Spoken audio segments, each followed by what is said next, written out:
Hi, everyone. All right, so we're going to do our read aloud, and I'm hoping that Baby Fono will behave and let me do this. Okay, so we have 3 chapters left. I want to finish them before our spring break. That's next week. So I'm going to read 2 chapters today and then 1 tomorrow for you. So remember, yeah, you trying to say hi? Yeah. Remember that last time we talked about making an inference, reading between the lines and kind of figuring out what the text was telling us, even though they didn't come out and say it. And we also did a little bit of predicting or smart guessing on the email that I sent out. I wanted you to be able to go and play that inferencing. I think I sent an inferencing video. And then I also had just another skill you can work on this week are synonyms and antonyms. Synonyms mean same, antonyms are opposite words. So I am going to start reading now, and hopefully this little munchkin, even though he is tired, will behave and listen to this story just like I know you will. All right, here we go. Chapter 9. You get to see if my prediction was right. Mrs. Meyer is a liar. Actually, Emily was right. We did have to do something. If Mrs. Meyer was going to set the school on fire, a lot of people could get hurt. There was only one thing for us to do. We had to go talk to Mr. Klutz. After lunch, the whole gang and I got it, buddy, skipped across recess and went to Mr. Klutz's office instead. Well, we didn't just go to his office. We snuck down the hallways, ducking into doorways along the way to Mrs. Meyer, just so she wouldn't see us. It was exciting. There was electricity in the air. Well, not really. If there was electricity in the air, we would have all been electrocuted. And that's even worse than catching on fire. Electrocution, fire. You could write an opinion paper on it. Here we go. But we were slinking around like secret agents. It was pretty cool. Mr. Klutz was standing in front of his office talking to some parent. Blah, blah, my daughter, blah, blah, said the parent. Blah, blah, she won't do it again, blah, blah. Blah, blah, thank you, blah, blah, said Mr. Klutz. Blah, blah, we appreciate your blah, blah. Grown-ups are really boring. After 1,100,000 minutes, the parent finally said goodbye to Mr. Klutz and left. Are you showing everybody the sticky note bookmark? Yeah. What can I do for you kids? Mr. Klutz asked us.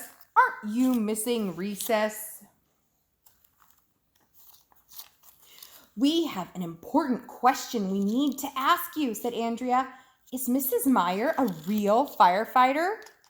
Said Mr. Klutz, scratching his head as if he had any hair up there. We're afraid she's a pyromaniac who kidnapped a real firefighter, I told him. She probably tied him up in an abandoned barn and she's about to set it on fire. Said Mr. Klutz, scratching his head again. He must have had a rash or something.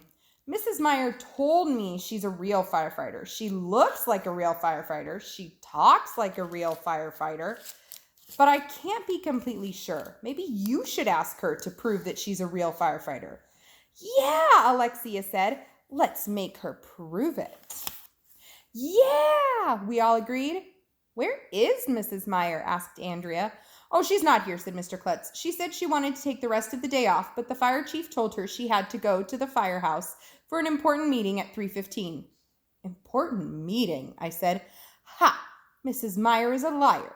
I bet she didn't even go to the firehouse because she's not a real firefighter. She's a fake.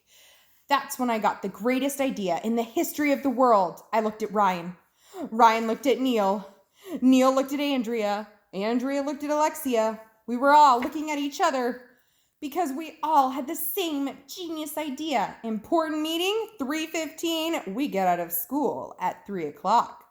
We were going to spy on Mrs. Meyer. So my prediction was a little close. I was thinking maybe she wasn't actually supposed to be there at the school. Are you smiling at everyone? So I was a little close. That's what they're thinking right now. Let's see what happens in chapter 10, A Real Spy Mission. As soon I should make a prediction. I should stop and make one. Let's see. I predict that they're going to go to the firehouse and her special meeting is just going to be really boring and they're going to find out she really is a real firefighter. But we'll see what happens. Oh, hi, Charlie. Everybody's joining our party today for reading. As soon as the 3 o'clock bell rang, we all ran out of school and gathered in the playground. This was going to be a real spy mission. Okay, let's synchronize our watches, I said, because that's what they always do in spy movies. I don't have a watch, said Ryan. Me neither, said Neil. Actually, I don't have a watch either.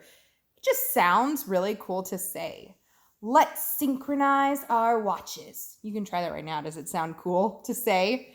Let's synchronize our watches. I have a watch, said Andrea. It's 5 minutes after 3. Of course, Andrea had a watch. She's probably the only third grader in the world who wears a watch. No, you can't have that, honey. Okay, I said. The big meeting at the firehouse starts in 10 minutes. Let's go. The firehouse is just 3 blocks from school. We slinked down the street like secret agents. We were ducking in doorways, hiding behind mailboxes along the way, just so nobody would see us. It was pretty cool.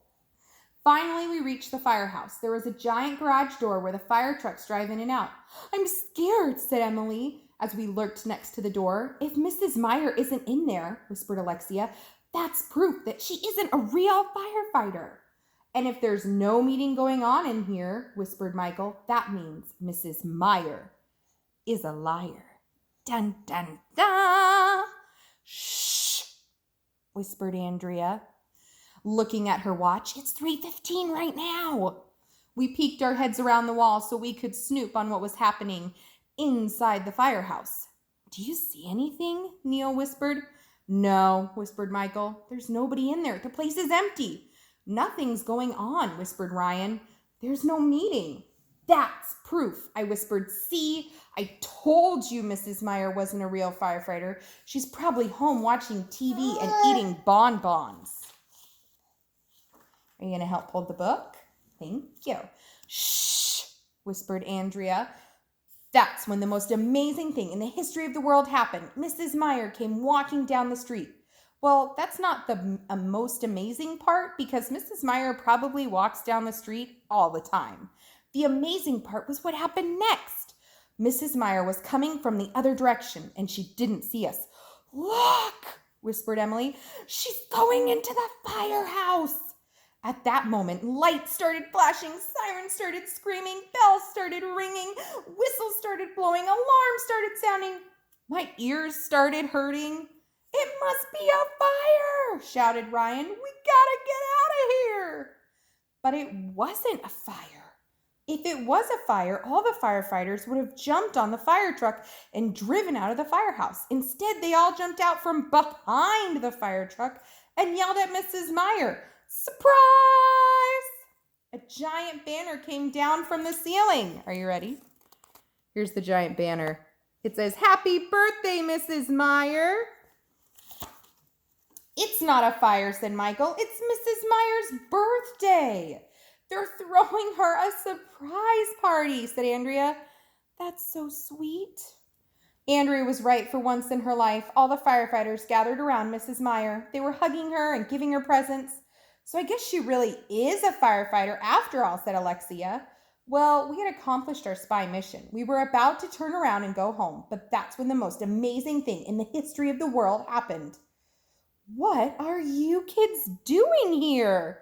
Mrs. Meyer suddenly asked. She had spotted us. I didn't know what to say. I didn't know what to do. I had to think fast. We came to wish you happy birthday, I said. That was pretty fast thinking. Great, said Mrs. Meyer. You're just in time for the party. Mrs. Meyer took us inside the firehouse and introduced us to all the other firefighters.